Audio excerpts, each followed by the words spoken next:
Guys welcome back to my channel. So आज का blog हो रहा है मेरी किचन से स्टार्ट। तो यहाँ पे मैं ना सुबह सुबह मंशी के लिए ब्रेकफास्ट बनाने आई थी। आप लोग सोचोगे छोटे से बच्चे का क्या ब्रेकफास्ट। सो आज मैं उसके लिए है ना उसे कोई फ्रूट कुछ ना कुछ दे देती हूँ सुबह के टाइम। तो आज मैं उसे है ना एप्पल इंट्रोड्यूस करा रही थी। सो मैंने अभी तक उसे कभी भी एप्पल का टेस्ट वगैरह कुछ नहीं कराया था। इसका भी रीज़न था, एक तो है ना सर्दियाँ थी तो गर्मियों में कराना चाहिए बच्चों को थोड़ा फल वगैरह क्योंकि ठंडे होते हैं। दूसरा रीज़न कि मंशी का है ना थोड़ा जो डाइजेस्टिव सिस्टम है थोड़ा हल्का है, उसे बहुत जल्दी वॉमिट हो जाती है। तो मैं उसे ऐसी वैसी कोई चीज़ जल्दी से नहीं देती जो उसे नुकसान करे। इसलिए मैंने एप्पल खिलाने में इतना देर कर दिया, पर मुझे लगा यही सही टाइम है अब उसे खिलाने का, क्योंकि ये टाइम है ना बच्चे का ग्रोइंग होता है। जो उसे टेस्ट में अच्छा लगे तो वो खा लेता है, वरना वो नहीं खाता आगे। तो यहाँ पे मैंने एप्पल को छोटे छोटे स्लाइसेस में कर लिया था, उसका पील करके छिलका।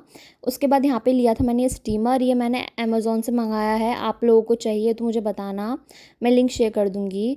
सो यहाँ पे मैंने पहले से एप्पल को स्टीम करती। देखो बहुत सारे लोग होते हैं एप्पल को कच्चा भी क्या कहते हैं ग्राइंड कर लेते हैं, बट यहाँ पर मैं आपको सजेस्ट करूँगी कि आप स्टीम करके दीजिएगा। स्टीम करने से क्या होता है ना थोड़ा सा वो हल्का हो जाता है, और स्टीम से जो उसका डाइजेस्ट करने में भी बच्चे को दिक्कत नहीं रहती। तो यहाँ पे मैंने है ना स्टीमर में लगा दिया था इसको, और इसको ढक के रख दिया था एक प्लेट से कि वो अच्छे से स्टीम हो जाए। करीबन 15-20 मिनट तो लेता ही है। एंड यहाँ पे मैं अपना नाश्ता ले आई थी क्योंकि मंशे भी सो रही थी। रेडी करना स्टार्ट कर दिया था क्योंकि वो जगती तो उसे भूख लगती तो मैं उसे दे देती। सो यहाँ पे मैं और ये कर रहे थे अपना नाश्ता। आज नाश्ते में ज़्यादा कुछ नहीं था, जो हमने होली पे मठरी वगैरह वगैरह बनाई थी वही खा रहे थे सॉस वगैरह के संग। बस क्योंकि है ना आज जाना था जीवू की पीटीएम में, तो और कुछ नाश्ते में बनाती तो और लेट हो जाता। बट मुंशी का काम मैंने पहले कर लिया, क्योंकि छोटे बच्चों का है ना क्या होता है कि वो जगते हैं तो फिर हमें इतना टाइम नहीं मिलता कि उनके लिए कुछ बना दें फटाफट से। सो यहाँ पे मैंने आके देखा तो ये एप्पल स्टीम हो चुके थे। उसके बाद है ना मैंने इसे कर लिया ग्राइंडर में, और इसमें हल्का सा पानी डाल दिया क्योंकि उसे प्योरी फॉर्म में बनाना था मुझे। सो मैं यहाँ पे है ना उसको पानी डाल रही हूँ। अगर आप चाहो, अगर आपके बच्चे को पच जाए, मंशी को थोड़ा हैवी नहीं पचता, तो यहाँ पे मैं पानी मिला रही हूँ। इसलिए अगर आपके बच्चे को पचता है तो आप लोग है ना इसमें दूध मिला सकते हो, वो भी अच्छा रहता है। तो मैं मंशी को फ़र्स्ट टाइम खिला रही थी तो मैंने इसको खाली विदाउट फ्लेवर रखा, कुछ इसमें नहीं मिलाया। वरना मैं आपको सजेस्ट करती हूँ कि आप उसे या ओट्स में सूजी में मिला लें। और यहाँ पे मंशी जब फर्स्ट टाइम खा रही थी उसका मुंह देखते हुए उसे इतना मतलब ये हाथ से मेरी चम्मच तो छीन नहीं थी, बट उसे बिल्कुल भी अच्छा नहीं लग रहा था ना। उसने पूरा खाया था, उसने छोड़ दिया था, और इतने गंदे गंदे मुंह बना रही थी ना, उसको देख के हंसी आ रही थी मुझे। सो नेक्स्ट टाइम आप जब भी खाएं तो उसको है ना स्टीम करने से पहले हल्का सा टेस्ट कर लीजिएगा। जो मैंने एप्पल स्टीम करा था वो बिल्कुल भी मीठा नहीं था, इसलिए उसे अच्छा नहीं लग रहा था। और हो सकता है धीरे धीरे उसे हैबिट हो जाए। एंड यहाँ पे आज मंशी का वॉकर निकाला था नया, सो आज वो उसी में ही उसे खिला रहे थे भी। बट हम ट्राई करते हैं कि उसे हल्का सा खड़ा रखें। इससे क्या होता है ना बच्चे को थोड़ा सा यूज टू होता है, तो उसे मतलब चलने में आगे आसानी हो। इसे है ना ये सब चीज़ें खेलने की बड़ी अच्छी लग रही थी, तो उसे वॉकर में बैठना अच्छा लग रहा था। हम लोग आ चुके थे जीवू के स्कूल पीटीएम में। जीवू जीवू हेलो गाइस करो सबको। आज मेरे स्कूल का ऑफ है, आज मेरी पीटीएम है। क्या है ये जीवी लग रहा जीवू है। जीवी बोल दो, चलो हेलो गाइस बोल दो। सबसे हेलो तो कह दो। देखो जल्दी बोलो, देखो सब आपसे हेलो करने के लिए जल्दी बोलो। कह रहे हैं। Hello guys. Hello guys.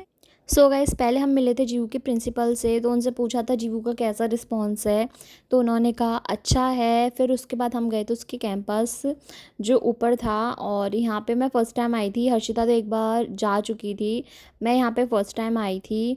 तो यहाँ पे है ना वो हमें टूर दे रहे थे कि क्या क्या जगह है। तो ये था एक्टिविटी एरिया जहाँ पे जीवू मुझे दिखा रही थी कि मम्मी देखो ये वाली जगह।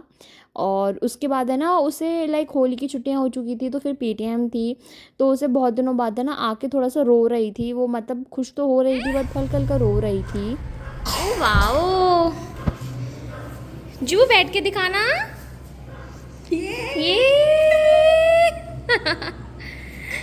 जू बैठ के दिखाना। अब पढ़ाई कर रहे थे, पढ़ाई कर रहे थे, पढ़ाई कर क्या करता है जीवू यहाँ पे? सो गाइस, ये था जीवू का क्लासरूम। देख के ऐसा लग रहा था ना कितना प्यारा सा है, क्यूट सा। सो वहाँ पे है ना वो इन्जॉय तो कर रही थी, बट थोड़ा है ना छुट्टी हो जाती है तो बच्चे है ना घर वाले ज़्यादा हो जाते हैं, इसलिए वो आने में थोड़ा हिचकिचा रही थी। बड़ी मुश्किल से आई थी वो, हम लोगों के संग बहुत रो रही थी। उसके बाद है ना यहाँ पे हम उसे डॉल हाउस में लेके आए, तो उसकी टीचर ने हमें बताया कि यहाँ पे बहुत खेलती है, क्योंकि बच्चों का क्या होता है ना कि वो बहुत जल्दी इंगेज नहीं कर पाते, उन्हें कुछ ना कुछ सामान चाहिए होता है खेलने के लिए। एंड ट्रस्ट में ये डॉल हाउस देखने में भी ऐसा ही था कि उसे कुछ ना कुछ सामान चाहिए तो वो उठाए, मतलब बच्चों को है ना कोई रोक टोक नहीं चाहिए, वो वाला डॉल हाउस का यहाँ पे सीन था। अच्छी चीज़ें थी और समझ में आ रहा था हमें कि अब हमारी जीवू क्या करती होगी वहाँ पे, बहुत सारा उधम। तो उसके बाद है ना हम लोगों ने डॉल हाउस वगैरह देखा। उसके बाद हमने वहाँ पे बाहर पीटीएम थी तो उनकी टीचर से बात वगैरह करी, पूछा कि जीवू का कैसा रिस्पॉन्स है स्कूल में। उन्होंने अच्छा बताया है और धीरे धीरे बच्चा है ना अभी ग्रो कर रहा है, तो हो सकता है उसे यूज़ टू हो जाए, यहाँ पे उसे बहुत मज़ा आता है। सो गाइस, पीटीएम से वापस आने के बाद हम लोग बच्चों को घर पे सुला के आ गए थे मार्केट की तरफ। तो हम लोग है ना पास ही मॉल में जा रहे थे और यहाँ पे है ना बच्चे सो रहे थे, तो हम लोग सोचा कि अपना टाइम फटाफट से यूज़ कर लेते हैं। तो मैं और हर्षिता आ चुके थे, हर्षिता चलाई थी यहाँ पे स्कूटी, और यहाँ पे है ना स्टॉल वगैरह स्टार्ट हो गए थे लगने। यहाँ पे मेला लगता है, भव्य मेला। और उसके बाद है ना यहाँ पे हमारे मतलब शहर का प्रसिद्ध मंदिर है ये, शक्ति मंदिर। वैसे नवरात्रों में आना हो नहीं पाता क्योंकि फास्ट वगैरह होते हैं इसलिए, और भीड़ बहुत होती है। उसके बाद हम लोग चले गए थे मॉल में एंड वहाँ पे ले रहे थे बच्चों के लिए कपड़े। तो स्टॉक तो है ना गर्मियों का बहुत आ चुका है, और पसंद करने पे ना ऐसा लगता है कि ये भी ले लो वो भी ले लो। तो मैंने और हर्षिता ने मिलके कपड़े ले लिए बच्चों के, और ज़्यादातर हम है ना बच्चों के क्या करते हैं, मंशु और जीवू के लिए ट्यूनिंग के कपड़े बहुत लेते हैं, क्योंकि मुझे और हर्षिता को सेम चीज़ पसंद आती हैं इसलिए। उसके बाद हम लोगों को ना भूख लग गई थी, तो हम लोग यहाँ पे चाट पकौड़ी खाने आ गए। और घर से बाहर जाओ कुछ चट्टे वट्टे ना हो, ऐसा हो ही नहीं सकता। ये हम दोनों देवरानी जेठानी का हमेशा का ही है। तो हम लोगों ने यहाँ पे मंगाई थी टिक्की। तो पहले तो हमने टिक्की खाई, आहा मज़ा आ गया था टिक्की खा के। हमने पहले यहाँ पे टिक्की एंजॉय करी, उसके बाद हम लोगों ने दे दिया था डोसा का ऑर्डर। तो हमारा डोसा भी रेडी हो रहा था, और क्रिस्पी क्रिस्पी डोसा खा के हमें भी बड़ा मज़ा आ गया। उसके बाद हम लोगों ने अपनी पेट पूजा अच्छे से करी। सो गाइस, हम लोगों ने डोसा खाने के बाद खाई थी उसके बाद आइसक्रीम। तो बस आज का व्लॉग इधर ही ख़त्म होता है। आई रियली होप आज का व्लॉग आप लोगों को अच्छा लगे तो क्या करना है, लाइक करना है, शेयर करना है, और चैनल को ज़्यादा से ज़्यादा सब्सक्राइब करवाना है और लोगों से। टिल देन बाय बाय, मैं आपको मिलूंगी नेक्स्ट वीडियो।